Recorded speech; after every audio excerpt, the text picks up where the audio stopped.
নমস্কার, আমি মিলন। YouTube channel আধুনিক চাষের তরফ থেকে প্রত্যেক চাষি ভাইদেরকে স্বাগত। আজকে আমি উপস্থিত হয়েছি কোচবিহার জেলার মাথাভাঙা 2 নং ব্লকের মণ্ডলপাড়া গ্রামে, এবং এই মণ্ডলপাড়া গ্রামের এক প্রগতিশীল চাষি খুব সুন্দরভাবে বেশ কিছু জায়গা জুড়ে ভারত সুন্দরী কুল চাষ করেছেন। আমরা সরাসরি সেই চাষি ভাইয়ের কাছে শুনে নেব যে উনি এই যে ভারত সুন্দরী কুলটা চাষ করেছেন কিভাবে চাষ করলেন, কীভাবে উনি পরিচর্যা করেন এবং কত দরে উনি বিক্রি করছেন এবং কতটা লাভবান এই কুল চাষে, আমরা বিস্তারিত সেই চাষি ভাইয়ের কাছে আমরা শুনে নেব। চলুন আমরা সেই চাষি ভাইয়ের কাছে সরাসরি আমরা শুনে নেব। ভিডিওটি দেখার আগে দয়া করে চ্যানেলটিকে সাবস্ক্রাইব করুন এবং পরবর্তী ভিডিও পেতে বেল আইকনটি টিপুন। দাদা নমস্কার, আমি আপনার এখানে আমি এসে দেখছি যে আপনি বেশ কিছুটা জায়গা জুড়ে আপনি কুল চাষ করেছেন। তো বিস্তারিত শোনার আগে আমি আপনার কাছে আপনার সর্বপ্রথম পরিচয়টা আমি চাইবো, যদি আপনার পরিচয়টা যদি একটু দেন। আমার নাম কুল্লু বর্মা, আমি মণ্ডলপাড়ার চাষি। আচ্ছা, আমি দেখতে পাচ্ছি আপনি এই যে বেশ কিছু জায়গা জুড়ে আপনি এখানে যে কুল চাষ করেছেন, এটা কি জাতের কুল? ভালো, এর নাম হচ্ছে ভারত সুন্দরী। ভারত সুন্দরী। আচ্ছা, এখানে কতটুকু এরিয়া হবে আপনার এখানে? প্রায় 1.5 বিঘা এরিয়া হবে। প্রায় 1.5 বিঘা। আপনি এখানে যে কুল চাষ করেছেন এই কুল গাছের বয়স কীরকম হয়েছে?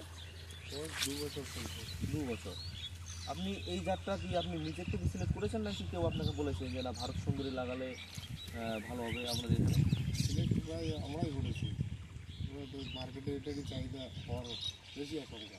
আচ্ছা, তো এই যে আমি দেখতে পাচ্ছি গাছ থেকে একটা গাছ যে আপনি লাগিয়েছেন, এই গাছ থেকে গাছের দূরত্ব কীরকম হয়ে গেছেন আপনারা? 12 ফুটের কাছাকাছি। 12 ফুট। আচ্ছা, যখন আপনারা গাছ লাগিয়েছেন তখন গাছের গোড়ে কী কী দিয়েছেন সার বলতে যখন পারবেন? লাগিয়েছি তখন শুধু গোবর জৈব এগিয়ে দেওয়া হয়েছে। আচ্ছা, এগুলো দিয়েছেন। তো এই অবধি আপনারা কতবার ফলন তুলেছেন? এবার 2 বছর তো বেশি হবে লাগানোর, কিন্তু 2 বছর রানিং চলছে, ফলন ওঠানো। আচ্ছা, 2 বছর মানে আপনারা কি মানে 2বার ফলন তুলেছেন? ফলন তুলেছে। আচ্ছা, তো আগের তুলনায় কি এবারে কি ফলনটা বেশি নাকি এর আগের বছরে যে ফলনটা ছিল সেটা বেশি ছিল? না, এই বছরটা বেশি।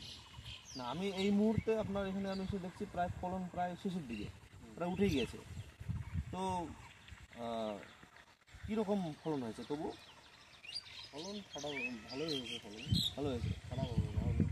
আচ্ছা আচ্ছা, এই যে এত সুন্দর যে ফলন হয়েছে আপনি বললেন, এই ফলন বাড়ানোর জন্য বা আপনি কি কোনো কিছু পদক্ষেপ নিয়েছিলেন? হ্যাঁ, এটা ফল যখন ফুল আসার আগে যে গাছের গোড়ায় জৈব, তারপরে রাসায়নিক সার দিতে হয়। আচ্ছা এগুলো দেওয়ার পরে উপরে ফুল যখন আসে তখন কীটনাশকের স্প্রে করতে হয়। আচ্ছা মেডিসিন তো দিতেই হবে তখন। আচ্ছা, যেন ফলনটা যেন ভালো হয় বা ফলন ভালো ফুল হয়। ফল যেন ঝরে না, তার জন্য আপনারা একটু মানে ওষুধ টষুধ আপনারা স্প্রে করেন, তাই তো? তো কীরকম বিক্রি করলেন এই অবধি? বিক্রি তো অনেক করার আশঙ্কা ছিল, কিন্তু উপরে নেট দেওয়া হয়নি, এর জন্য আমাদের একটু ইসে হয়ে গেছে। তাও 50-60 হাজার বিক্রি করেছে। মানে আপনি এই যে 1.5 বিঘা জমিতে আপনি এবারে প্রায় 50-60 হাজার টাকা আপনি বিক্রি করেছেন। এখন আপাতত যেটুকু ফলন আছে সেটুকু আবার মানে কতটুকু বিক্রি হতে পারে? এটা হচ্ছে বাজার এখন কীরকম থাকে তার উপর ভিত্তি করবে। মানে যেগুলো ফলন আপনারা বিক্রি করেছেন সেগুলো কত কেজি করে বিক্রি করেছেন? এটা বিক্রি করেছি, এটা 35 টাকা কেজি বিক্রি করেছি। আচ্ছা, মানে এখন কীরকম রেট আছে? এখনও এই একই। আচ্ছা, আপনারা এই কুলটা আপনারা কি বাইরে বিক্রি করেন না আপনার লোকালি বিক্রি এটা করেন? বেশিরভাগ আমাদের লোকালেই বিক্রি হয়। আচ্ছা, মানে বাইরে বিক্রি করেন না, মানে লোকালি বাইরে- মানে লোকালি বিক্রি হয়ে যায়? লোকালে বিক্রি হয়ে যায়, তো বাইরে নিয়ে যাওয়ার কোন দরকার? লোকালি কীরকম দরে বিক্রি করেন? লোকালে ওই 35 টাকা করে বিক্রি হয়, 30 টাকা করে বিক্রি হয়, এর নিচে আসে না। আচ্ছা, আর এমনি আপনারা মানে এই কুলটা হয়ে গেল, কুল হওয়ার পরে আপনারা এখন তার কী পদক্ষেপ নেবেন? যদি এটা আমি রাখতে চাই তাহলে আমাকে কেটে দিতে হবে।